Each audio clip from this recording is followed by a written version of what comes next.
Welcome to this presentation of Digital Inequality by Gina Cobb and Angela Coville. Today we will present the concept of digital divide and digital inequality, as well as some suggestions and recommendations for spending future funds to bridge this gap. Let's begin with discussing the digital divide. The digital divide can be described as the gap between those who have access to digital technologies and those who do not, or the gap between those who use digital technologies and those who do not. Understood in more binary terms, we are distinguishing the haves from the have-nots. What is the difference with digital inequality? Digital inequality can be described as a refined understanding of the digital divide that emphasizes a spectrum of inequality across segments of the population depending on differences along several dimensions of technology access and use. So what does all this mean? What it means is that each time a new technology is introduced on the market, there is a cycle it goes through. At first, the technology is too expensive to buy for anyone but the elite. As the market gets more saturated, the price tends to drop. This drop in cost causes more of the market to buy, which in turn causes prices to drop more. However, with digital technology, the cost has not dropped low enough for computers and internet to flood the market like the telephone and radio have done in the past. There is still a clear divide between the people that have and those who do not. Hence the term digital divide. Within the digital divide, there are inequalities. These inequalities could be anything from not having the knowledge to run a computer and its programs, to not having the proper updated equipment to browse the internet and run basic programs. So what can we do about it? Our team has come up with a three-pronged approach to coming closer to solving this problem. First, we would like to see increased availability to students in the community. We would like to see us invest in infrastructure to bring high-speed internet to outlying areas and free internet to urban areas. We'd like to also provide information literacy courses targeting those low-income households. Many suggestions and ideas were evaluated for feasibility, considering the reach and the financial impact on each. These were divided into three sections, the first being availability. The first idea under availability is to install computers in all public libraries in the state and expand the hours when the computers are available. This idea is a worthy one. This is already a known source of computer and internet access. Because public libraries exist in nearly all communities, it is possible to reach a large percentage of the population by expanding their resources. Additionally, expanding opening hours would benefit all library users, not just those who come to use the computers. The second idea is to expand staffing and other resources so that public schools can be open to the public after normal school hours on weekends and during the summer months. This idea, although a possibility, was not considered as feasible as others because schools already have limited resources and staff. The burden on school facilities, janitorial services, increasing media center availability, and staffing would be a hardship on schools. This is also not a current community access point for internet or computer services, and a significant advertising campaign would be necessary. So although this is an option, this was not considered as feasible as others. The third idea is to provide individuals in disadvantaged communities with computers. This is not considered a feasible means to bridge the digital divide. The risk of the computers being stolen, sold, or damaged is high.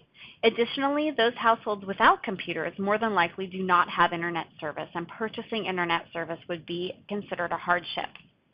There are less risky and more efficient possibilities for making computers available.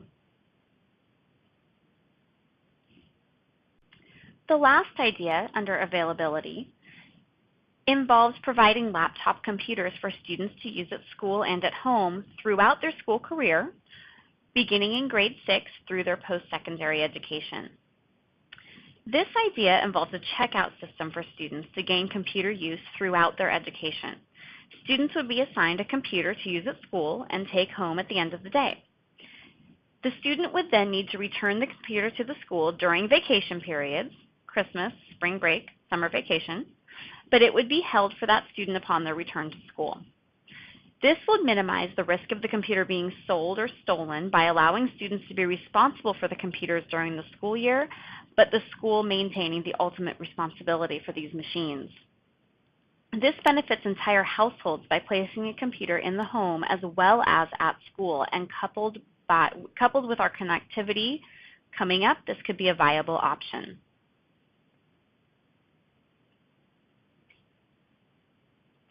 The second category is connectivity. And the first idea here is to provide high-speed internet and mobile access for all state residents. This is not considered a feasible idea. This idea would require significant resources and finances, as well as a department to manage this. Determining where the true need lies and for who to provide service would be difficult to determine and costly.